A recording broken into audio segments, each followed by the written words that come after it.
আমাদের শক্তি, আমাদের শহীদেরা আমার ভাই কবরে,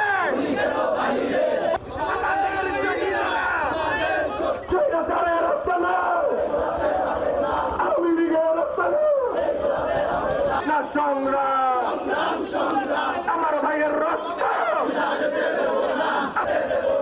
পিতা যেতে পারে না। খুনাই দল ফাঁসি ফাঁসি ফাঁসি চাই।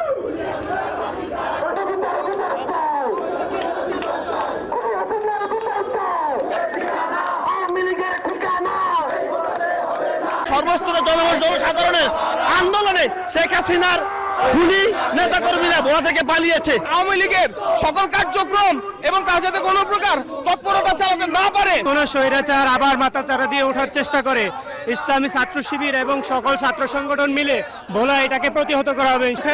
এখনো বেঁচে আছে বা এখনো আমাদের ভোলাতে অবস্থান করতেছে, তাদের বিরুদ্ধে কঠিন স্টেপ নিতে। স্বৈরাচার শেখ হাসিনাকে এই বিচারের আওতায় আনা হয়। যারা এই হত্যাকাণ্ডের সাথে যুক্ত, দেশে থাকুক দেশের বাইরে থাকুক, তাদেরকে আইন অনুযায়ী দেশে এনে আইনের শাসন প্রতিষ্ঠার মাধ্যমে তাদেরকে বিচারের দাবি